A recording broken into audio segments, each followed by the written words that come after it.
My sister Nia looked radiant in her white gown, a vision of lace, pearls, and 23-year-old optimism.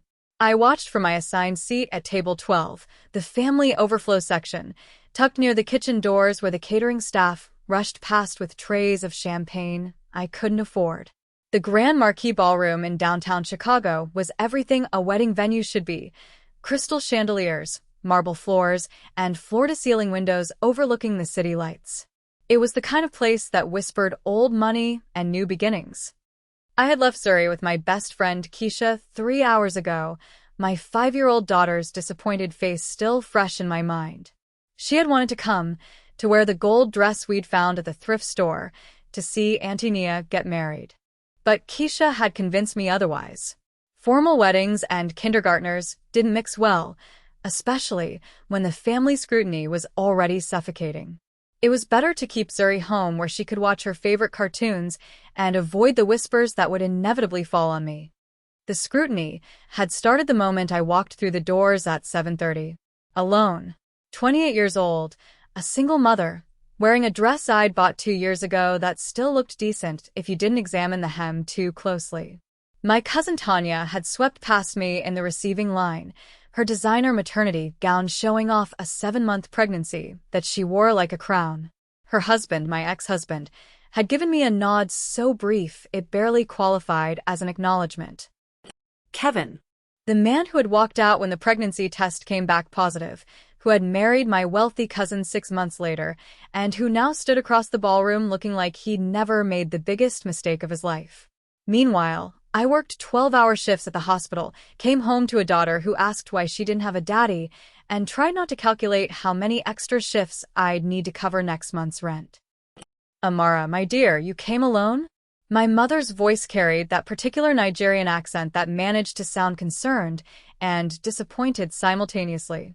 She appeared at my table during the cocktail hour, my father trailing behind her with the uncomfortable expression he always wore when forced to acknowledge his daughter's perceived failures.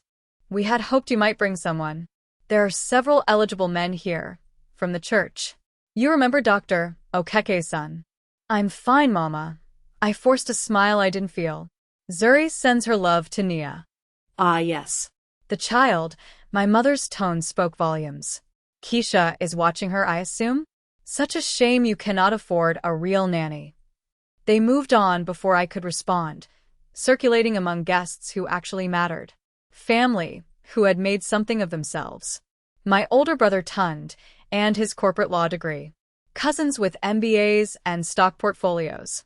And then there was me, the pediatric nurse who had dropped out of med school when she got pregnant, living in a 1-bedroom apartment in a neighborhood that was optimistically described as up and coming. Dinner had been interminable. 7 courses of food I barely tasted while conversations swirled around me. The couple to my left discussed their vacation home in Lagos. The woman across from me showed off an engagement ring that probably cost more than I made in a year. I smiled and nodded and wondered if anyone would notice if I left early. Then came the dancing. The DJ announced the couple's first dance, and Nia floated across the floor in her new husband's arms. My parents danced next, looking every bit the proud family matriarch and patriarch. Even my younger cousins paired off, laughing and spinning under lights that cast everything in soft focus. Outside the windows, clouds had gathered over Chicago's skyline. The weather forecast had promised clear skies, but nature had other plans.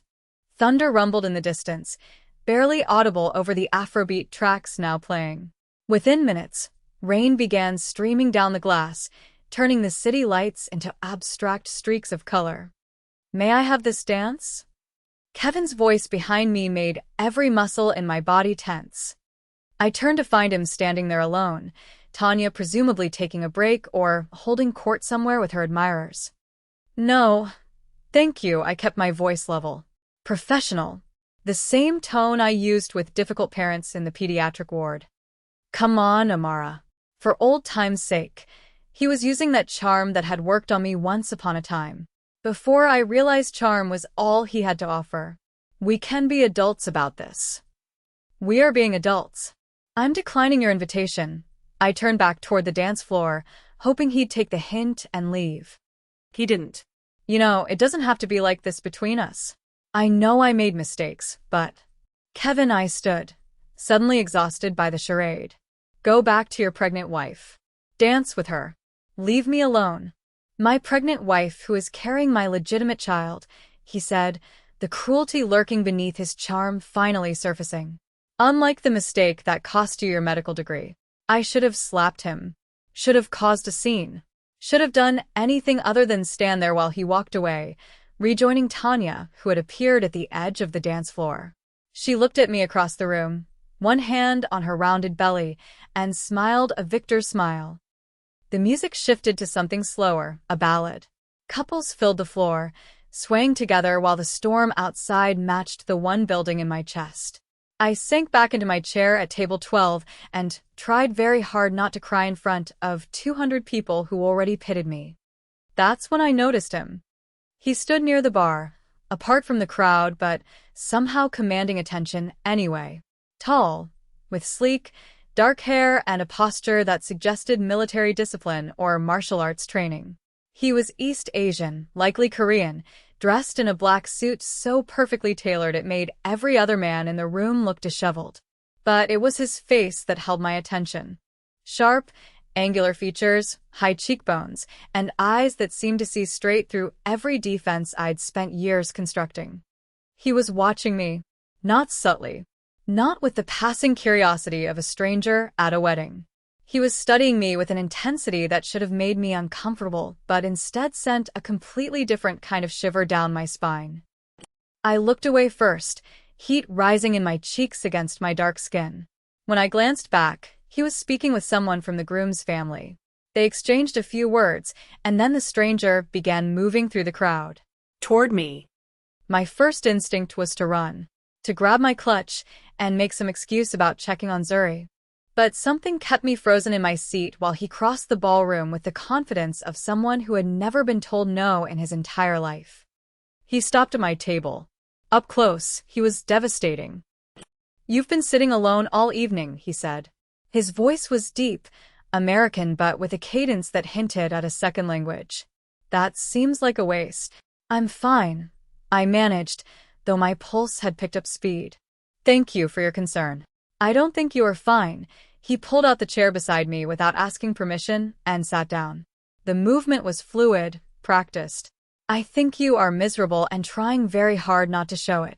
The observation was so accurate it stole my breath. "You don't know anything about me. I know you came alone to a wedding where everyone else is paired off. I know that man who approached you earlier said something that made you want to disappear. I know you've been checking your phone every 15 minutes, probably thinking about leaving." His lips curved into something that wasn't quite a smile. "Am I wrong?" "That's very observant of you." I set my phone down. "Are you a friend of the bride or groom?" "Neither." "Business associate of the groom's uncle," he gestured vaguely. "They invited me." Mignon Park. He extended his hand. I took it, and his palm was warm against mine, his grip confident without being aggressive. "Amara Adebayo." "Amara," he said my name carefully, respecting the weight of it. "The bride's sister. The one who came alone." Word travels fast. In certain circles, everything travels fast. He released my hand, but didn't move away. "I have a proposition for you, Amara." This should have been where I made my excuses and left. Where I remembered I was a single mother with responsibilities. Instead, I heard myself say, "What kind of proposition?" Minjun leaned closer, his voice dropping low enough that only I could hear over the music. "Dance with me. Pretend to be my wife for the rest of the evening. Let everyone here see that you are not alone, not pitted, not forgotten." I stared at him. "You want me to pretend to be married to you? To a complete stranger?" "Why not?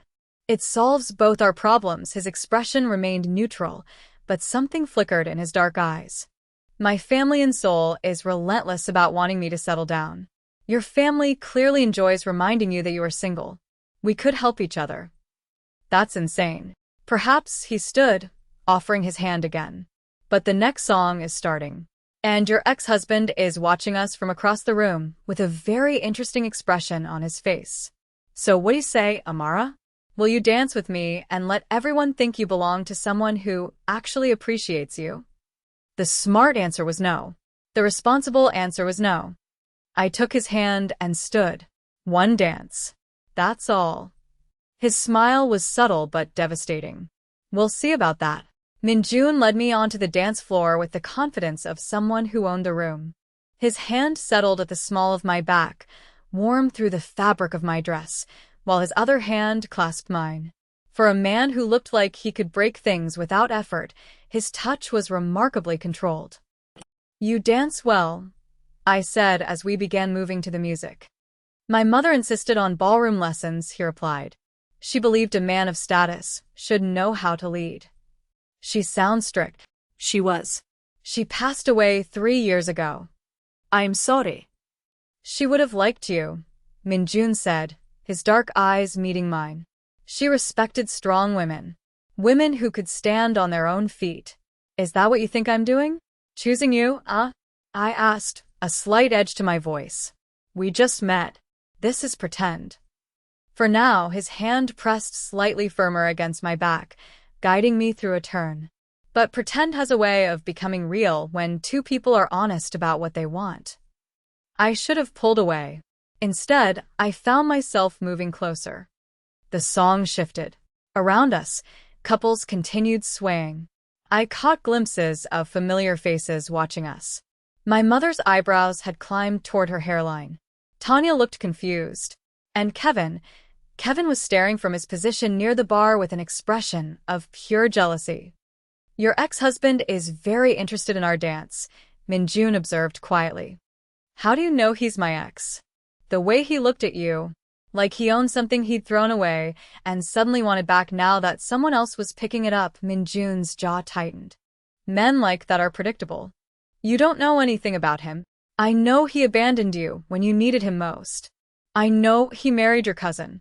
And I know he is not worth the tears you have been holding back all evening. I opened my mouth to argue, then closed it. You're very presumptuous. I prefer observant. The song ended. Applause rippled through the ballroom. Minjun released me slowly, then offered his arm. Shall we return to your table? I believe your family will have questions. They did. The moment we sat down, my cousin Obi descended on us.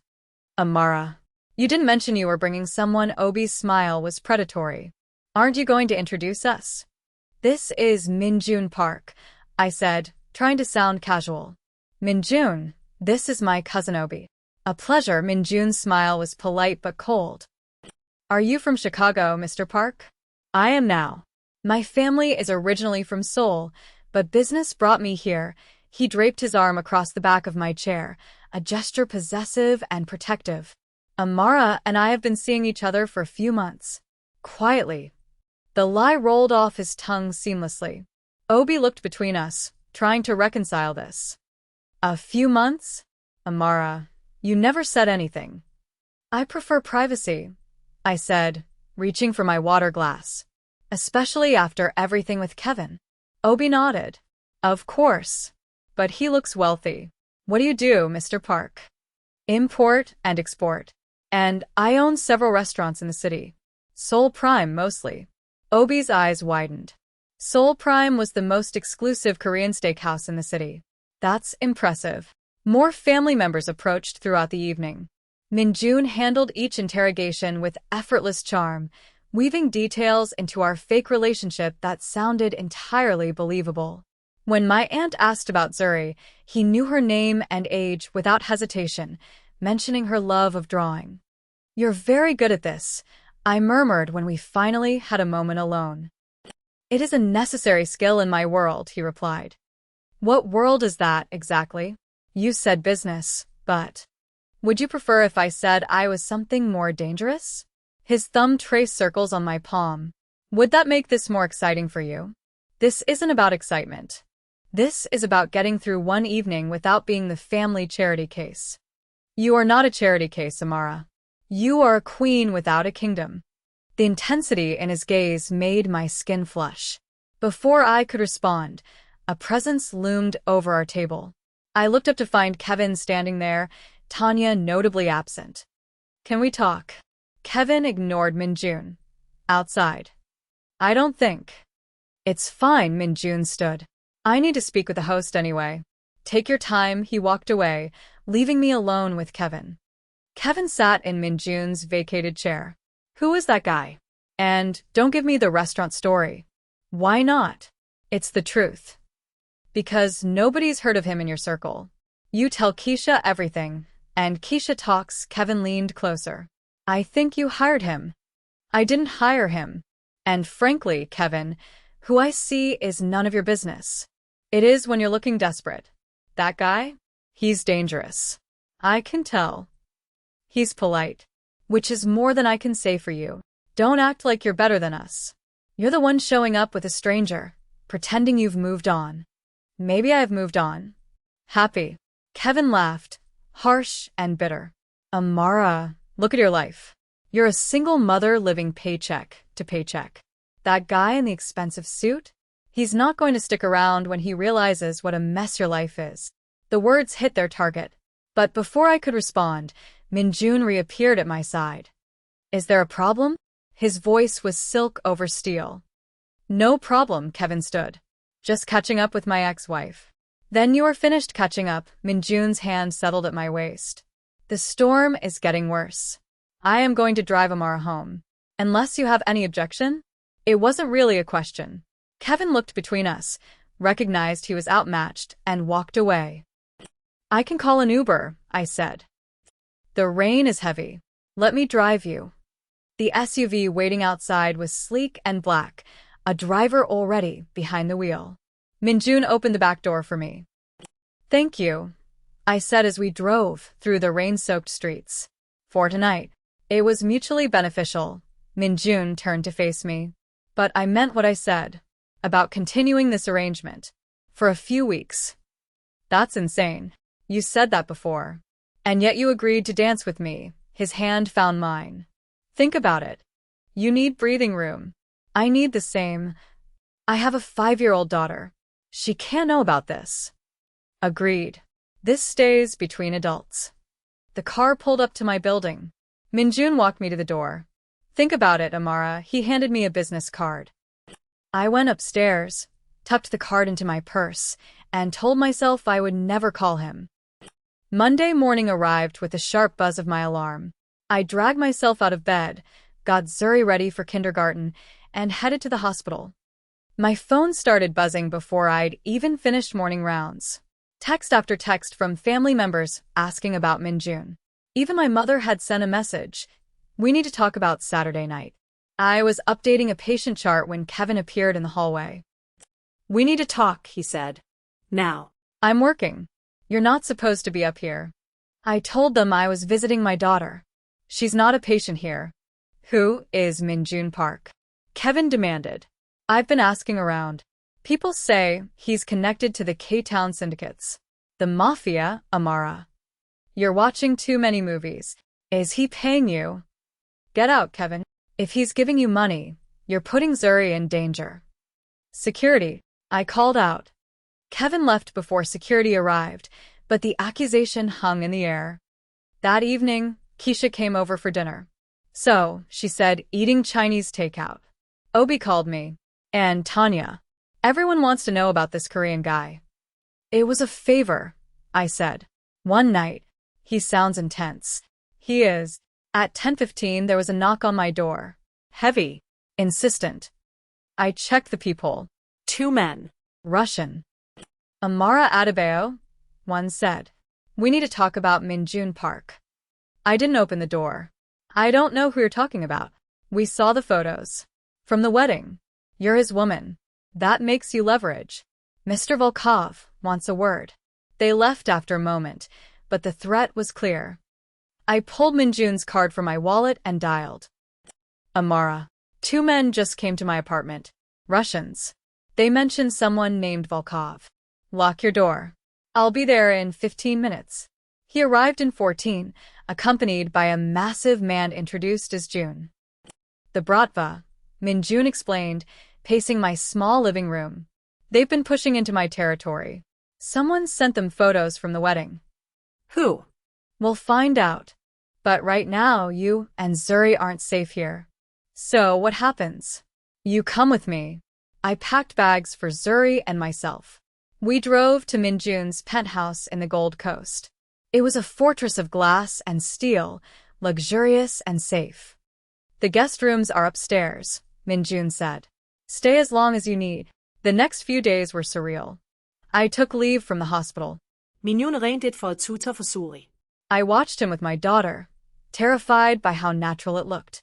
He taught her how to hold chopsticks, how to draw, how to say hello in Korean. He's good with her, Keisha whispered when she visited. I know. On Friday, June came into the study where Minjun and I were talking. We found the leak. It was your cousin Obi. He sold the information to the Russians to cover gambling debts. Obi. I felt sick. The Russians have him, June added. They're holding him as insurance. We have to get him back, I said, surprising myself. He's family. He betrayed you, Minjun said. I know. But he's an idiot, not a villain. Minjun looked at me for a long moment. We will meet with Volkov. The meeting was in a warehouse near the docks. I insisted on coming. Minjun tried to stop me, but I refused to be a passive victim. Volkov was an older man, cold and calculating. He sat at a folding table, Obi tied up in the corner, looking terrified. Mr. Park, Volkov said, and the African Queen. Let my cousin go, I said, stepping forward. He owes us money, and you, my dear, are valuable leverage against Mr. Park. I am not leverage, I said, my voice steady despite my fear. And if you think threatening a single mother and a child makes you powerful, you are mistaken. Volkov laughed. She has spirit. She speaks for me, Minjun said, stepping beside me. Here are the terms. You release her cousin. You leave her and her daughter alone. In exchange, I give you the commercial rights to the strip mall in Uptown you've been wanting. Done, Volkov said, surprised. We walked out with Obi, who was crying and apologizing. Minjun had his men take Obi to a hospital. In the SUV, Minjun kissed me. It wasn't gentle. It was fueled by adrenaline and relief. I've wanted to do that since the wedding, he murmured. Me too. This isn't fake anymore, Amara. You know that. I know. We returned to the penthouse. That night, after Zuri was asleep, we sat on the terrace. I have a daughter, I said. This is dangerous. I will protect you. Both of you. Can I trust you? With your life. 2 weeks passed. We fell into a rhythm. I went back to work with subtle security detail. Then Kevin struck again. He cornered me in the hospital parking garage. I'm going to the police, Kevin spat. I know who he is. I'm going to sue for custody of Zuri. Unfit mother associating with criminals. You abandoned her. I screamed. Watch me. That won't be necessary. Minjun's voice cut through the air. He stepped out of the shadows, June beside him. This is harassment, Kevin said, his confidence wavering. No, Minjun said calmly. This is a reckoning. June handed Kevin a thick envelope. 5 years of unpaid child support. Interest included. A petition for full custody solely in Amara's name. And a restraining order. You can't do this. I have the best lawyers in Chicago, Minjun said. Walk away, Kevin. Or I will bury you in so much litigation you will never see a paycheck again. Kevin looked at the envelope, then at me. He threw it on the ground and stormed off. Are you okay? Minjun asked. I think so. Let's go home. Home. The penthouse had become home. The following Saturday, Minjun hosted a dinner at Seoul Prime. He invited my whole family. My parents, Nia, even Tanya came alone, looking tired and humbled. The restaurant was closed for the private event. The table was set beautifully. Amara, my mother whispered. He is very capable. He is, Mama. Dinner was exquisite. Minjun charmed everyone. He treated Zuri like a princess, cutting her galbi for her. At dessert, Minjun stood up. 3 weeks ago, he began, I asked a woman to pretend to be my wife. It was a ruse. But somewhere between the dance floor and tonight, the pretense faded. He walked over to me and knelt. The room went silent. Amara Adebayo, I offer you my heart, my protection, and my life. Will you marry me? For real this time? Tears streamed down my face. Yes. He slipped a ring on my finger. Zuri cheered. I have a job, Zuri announced, pulling 2 gold bands from her pocket. I'm the ring bearer. Everyone laughed. My father wiped a tear. Even Tanya smiled genuinely. Minjun pulled me into his arms. I love you, I whispered. I love you, he replied. My African queen. We danced on the terrace, surrounded by family, the Chicago skyline glittering behind us. The storm was over, and in the arms of a Korean Mafia boss, I had finally found my peace.